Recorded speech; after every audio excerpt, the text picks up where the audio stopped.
رجب 9 ہجری میں نبی کریم صلی اللہ علیہ وسلم کو اطلاع ملی کہ ہرقل قیصر روم مسلمانوں کے خلاف جنگ کرنے کے لیے زبردست تیاریاں کر رہا ہے۔ آپ نے مناسب خیال کیا کہ آگے بڑھ کر دشمن کا راستہ روک لیا جائے، چنانچہ آپ نے مجاہدین کو تیاری کا حکم دیا اور اپنے حلیف قبائل سے مدد بھی طلب فرمائی۔ منافقوں نے مسلمانوں کو یہ کہہ کر بہکانا شروع کیا کہ اس جنگ میں جانا موت کو دعوت دینا ہے، کیونکہ یہ اعراب کی جنگ نہیں بلکہ قیصر روم کی فوج کا مقابلہ ہے۔ رسول اللہ صلی اللہ علیہ وسلم نے مالداروں کو غریب لوگوں کی تیاری میں مدد دینے کی ترغیب دی۔ مالدار حضرات سے جو کچھ ہو سکا لے آئے۔ سب سے پہلے سیدنا ابو بکر صدیق رضی اللہ عنہ اپنا سارا مال لے آئے، یہ 4000 درہم تھے۔ رسول اللہ صلی اللہ علیہ وسلم نے پوچھا، اپنے اہل کے لیے بھی کچھ باقی چھوڑا ہے؟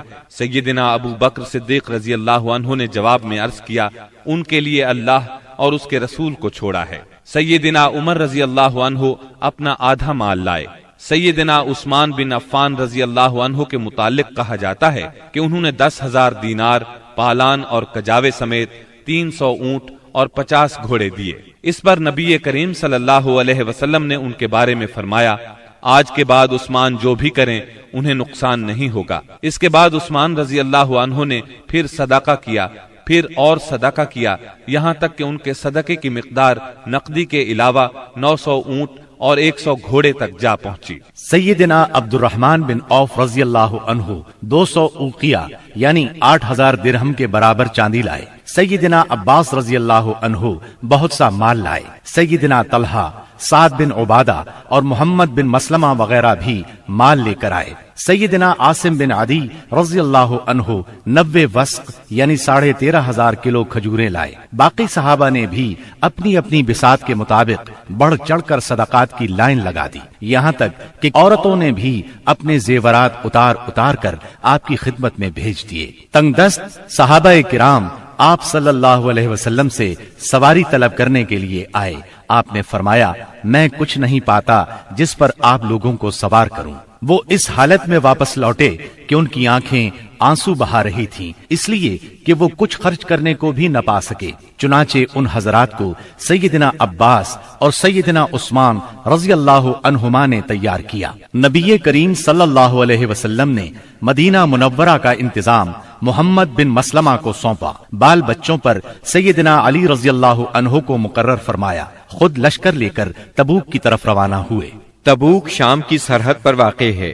نبی کریم صلی اللہ علیہ وسلم نے سب سے بڑا علم سیدنا ابو بکر صدیق رضی اللہ عنہ کے سپرد کیا اور پھر ہر قبیلے کا جھنڈا اس کے سردار کے حوالے کیا۔ غرض اسلام کا یہ لشکر 14 دن میں تبوک پہنچ گیا۔ جب قیصر روم ہرقل کو مسلمانوں کے جوش، جذبے اور تیاری کی اطلاع ملی تو اس نے جنگ کا ارادہ ترک کر دیا۔ آپ نے 20 روز وہاں قیام فرمایا۔ اسی مقام پر قیصر روم کے ماتحت حکام نے آپ سے امان طلب کر کے جزیہ دینا قبول کیا۔ اس کے بعد لشکر اسلام جنگ کے بغیر اپنا مقصد حاصل کر کے واپس لوٹ آیا۔ منافقین نے مسلمانوں میں پھوٹ ڈالنے کے لیے مسجد قباء کے مقابلے میں مسجد زرار تعمیر کی تھی۔ جب نبی صلی اللہ علیہ وسلم غزوہ تبوک کے لیے جانے لگے تو منافقین نے اس مسجد میں نماز پڑھنے کی خواہش کی۔ آپ نے انہیں جواب دیا کہ واپسی پر پڑھاؤں گا۔ واپسی کی خبر پا کر یہ لوگ آگے بڑھے تاکہ رسول اللہ صلی اللہ علیہ وسلم مسجد زرار میں نماز ادا فرمائیں۔ اس وقت اللہ تعالیٰ نے وحی نازل فرمائی اور اپنے رسول کو مسجد زرار کی حقیقت سے آگاہ فرمایا۔ یہ ذکر سورہ توبہ کی آیات 107 اور 108 میں آیا ہے۔ وحی آنے پر رسول اللہ صلی اللہ علیہ وسلم نے منافقین کی تعمیر کردہ مسجد کو گروا دیا، اس کا تمام سامان جلوا دیا۔ 9 ہجری میں چند واقعات تاریخی نوعیت کے پیش آئے۔ تبوک سے واپسی کے بعد اویمر اجلانی اور ان کی بیوی کے درمیان لعان ہوا۔ غامدیہ نامی ایک عورت آپ کی خدمت میں حاضر ہوئی، اس نے بدکاری کا اقرار کیا۔ آپ نے اسے رجم کرنے کا حکم فرمایا، لیکن وہ بچے کی ماں بننے والی تھی، لہٰذا بچے کی پیدائش کے بعد رجم کیا گیا۔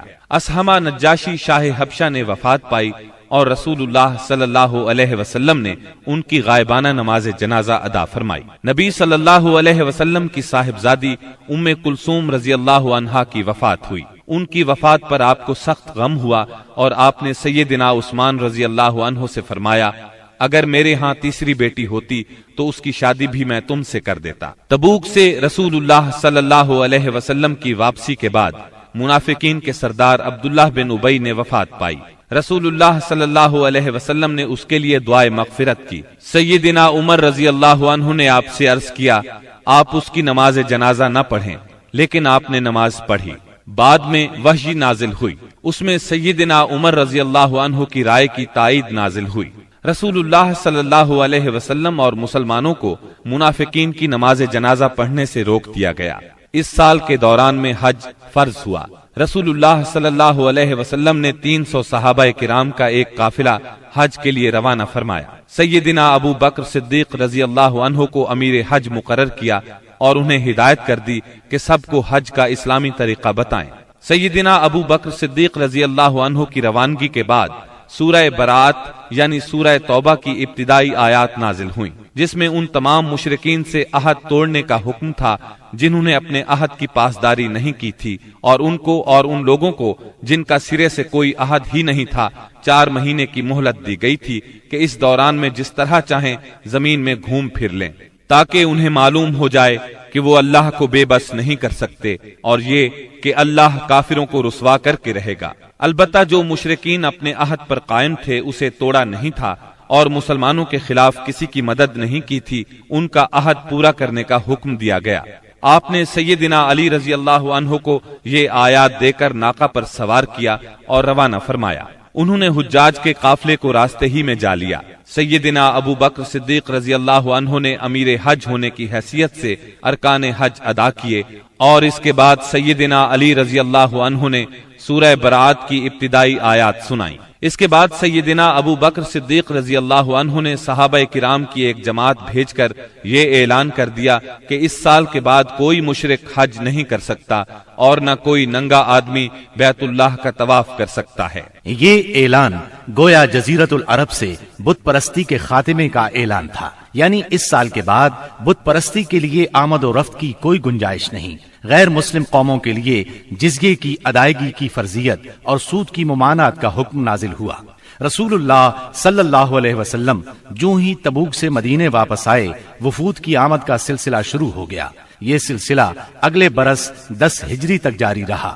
عرب کے قبیلوں اور خاندانوں نے اپنے اپنے نمائندے بھیجے اور بعض رؤسا، غلام، یتیم، غربا اور خواتین بذات خود مدینہ منورہ آئے تاکہ اسلام اور پیغمبر اسلام کے بارے میں پتہ لگائیں اور خود اپنی آنکھوں سے سب کچھ دیکھ لیں۔ جب یہ لوگ مدینہ آ کر قیام کرتے اور آپ کو دیکھتے تو بعض لوگ تو دیکھتے ہی پکار اٹھتے، اللہ کی قسم یہ چہرہ کسی جھوٹے نبی کا نہیں ہو سکتا۔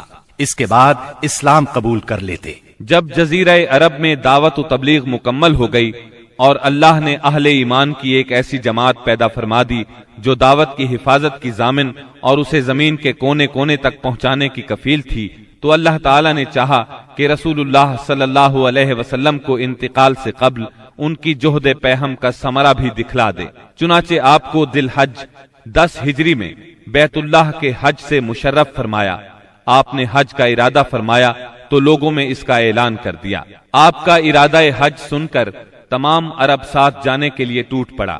ہفتے کے دن 26 ذیقعد کو آپ نے کوچ کی تیاری فرمائی، بالوں میں کنگھی کی، تیل لگایا، تہبند پہنا، چادر اوڑھی اور ظہر کی نماز کے بعد مدینے سے چل پڑے اور عصر سے پہلے ذوالحلیفہ پہنچ گئے۔ وہاں پہنچ کر 2 رکعت نماز عصر پڑھی اور رات بھر خیمہ زن رہے۔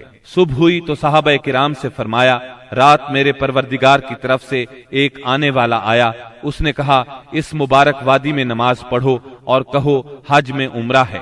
اس کے بعد آپ صلی اللہ علیہ وسلم نے اپنا سفر جاری رکھا۔ ہفتہ بھر بعد مکے کے قریب پہنچے تو ذی طوا میں رات گزاری اور وہیں نماز فجر پڑھ کر غسل فرمایا، پھر مسجد حرام میں داخل ہوئے۔ یہ اتوار 4 ذی الحج کی صبح تھی۔ وہاں حجر اسود کو بوسہ دیا، بیت اللہ کا 7 مرتبہ طواف کیا۔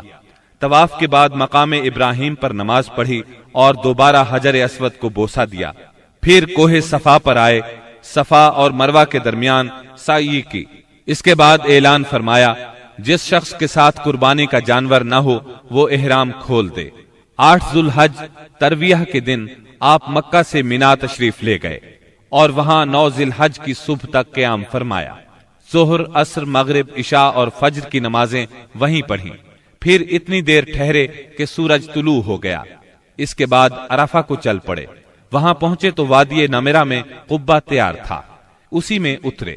جب سورج ڈھل گیا تو آپ کے حکم سے آپ کی اونٹنی قصواء پر کجاوا کسا گیا اور آپ بطن وادی میں تشریف لے گئے۔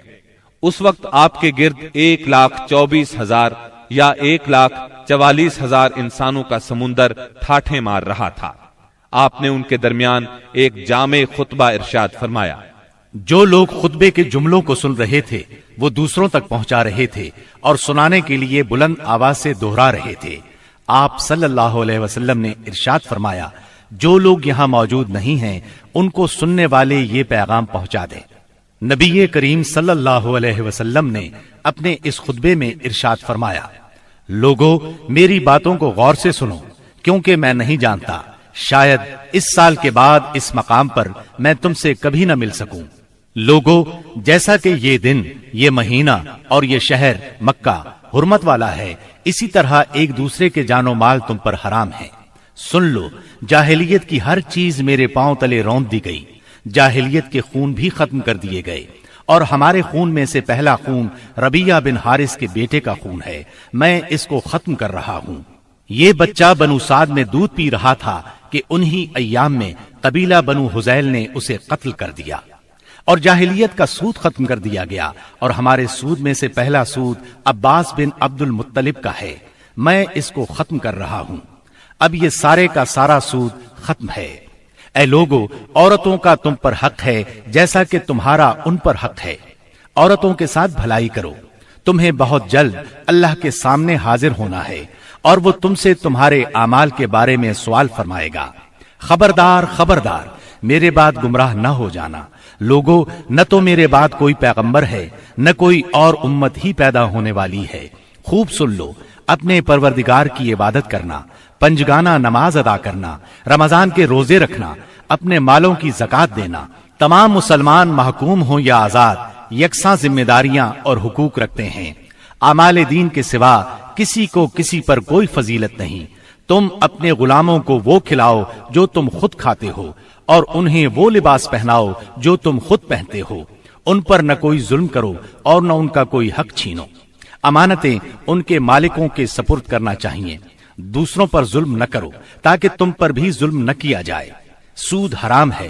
شیطان اس سرزمین میں اپنی پرستش سے مایوس ہو گیا۔ پھر فرمایا، اور میں تم میں ایسی چیز چھوڑے جا رہا ہوں کہ اگر تم نے اس کو مضبوطی سے پکڑے رکھا تو اس کے بعد ہرگز گمراہ نہیں ہوگے، اور وہ ہے اللہ کی کتاب۔ لوگو، اپنے رب کے گھر کا حج کرنا اور اپنے حکمرانوں کی اطاعت کرنا، ایسا کرو گے تو اپنے رب کی جنت میں داخل ہوگے۔ ہاں، تم سے میرے متعلق پوچھا جانے والا ہے، تو تم لوگ کیا کہو گے؟ صحابہ کرام رضی اللہ عنہم نے جواب دیا، ہم گواہی دیتے ہیں کہ آپ نے تبلیغ کر دی، پیغام پہنچا دیا اور خیر خواہی کا حق ادا کر دیا۔ یہ سن کر آپ نے شہادت کی انگلی کو آسمان کی طرف اٹھایا اور لوگوں کی طرف جھکاتے ہوئے 3 بار فرمایا، اے اللہ، گواہ رہنا۔ آپ کے ارشادات کو ربیعہ بن امیہ بن خلف اپنی بلند آواز سے لوگوں تک پہنچاتے رہے۔ جب آپ خطبہ دینے سے فارغ ہو چکے تو اللہ عز و جل نے میدان عرفات ہی میں تکمیل دین کی آیت نازل فرمائی، آج میں نے تمہارے لیے تمہارا دین مکمل کر دیا اور تم پر اپنی نعمت پوری کر دی، اور تمہارے لیے اسلام کو بحیثیت دین پسند کر لیا۔ سیدنا عمر رضی اللہ عنہ نے یہ آیت سنی تو رونے لگے۔ ان سے پوچھا گیا، آپ کیوں رو رہے ہیں؟ فرمایا، اس لیے کہ کمال کے بعد زوال ہی تو ہے۔ خطبے کے بعد بلال رضی اللہ عنہ نے اذان دی، پھر اقامت کہی۔ رسول اللہ صلی اللہ علیہ وسلم نے ظہر کی نماز پڑھائی۔ اس کے بعد بلال نے پھر اقامت کہی اور آپ نے عصر کی نماز پڑھائی، اور ان دونوں نمازوں کے درمیان کوئی اور نماز نہیں پڑھی۔ اس کے بعد سوار ہو کر آپ جائے وقوف پر تشریف لائے، اپنی اونٹنی قصواء کا شکم پہاڑوں کی طرف کیا، اور جبل مشات یعنی پیدل چلنے والوں کی راہ میں واقع ریت کے تودے کو سامنے کیا، اور قبلہ رخ مسلسل اسی حالت میں وقوف فرمایا، یہاں تک کہ سورج غروب ہونے لگا۔ تھوڑی زردی ختم ہوئی پھر سورج کی ٹکیا غائب ہو گئی۔ اس کے بعد آپ نے سیدنا اسامہ رضی اللہ عنہ کو اپنے پیچھے بٹھایا اور وہاں سے روانہ ہو کر مزدلفہ تشریف لائے۔ مزدلفہ میں مغرب اور عشاء کی نمازیں 1 اذان اور 2 اقامت سے پڑھی، درمیان میں کوئی نفل نماز نہیں پڑھی۔ اس کے بعد آپ لیٹ گئے اور طلوع فجر تک لیٹے رہے۔ اس کے بعد آپ نے حج کے باقی امور سر انجام دیے، حتیٰ کہ 13 ذی الحج کو سوار ہو کر خانہ کعبہ تشریف لے گئے، الوداعی طواف کیا اور فجر کی نماز پڑھی۔ پھر مکہ مکرمہ سے نکل کر مدینہ منورہ کی طرف کوچ فرمایا۔ جب مدینہ طیبہ کے قریب پہنچے اور اس کے آثار دکھائی دینے لگے تو 3 بار فرمایا اللہ اکبر، پھر فرمایا لا الہ الا اللہ وحدہ لا شریک لہ لہ الملک ولہ الحمد وہو علی کل شیء قدیر آئبون تائبون عابدون ساجدون لربنا حامدون صدق اللہ وعدہ ونصر عبدہ وہزم الاحزاب وحدہ۔ اللہ کے سوا کوئی معبود نہیں، وہ تنہا ہے، اس کا کوئی شریک نہیں، اسی کے لیے بادشاہت ہے اور اسی کے لیے تعریف، اور وہ ہر چیز پر قادر ہے۔ ہم پلٹنے والے، توبہ کرنے والے، عبادت گزار، سجدہ کرنے والے، اپنے رب کی تعریف کرنے والے ہیں۔ اللہ نے اپنا وعدہ سچ کر دکھایا، اپنے بندے کی مدد کی اور تنہا ساری جماعتوں کو شکست دی۔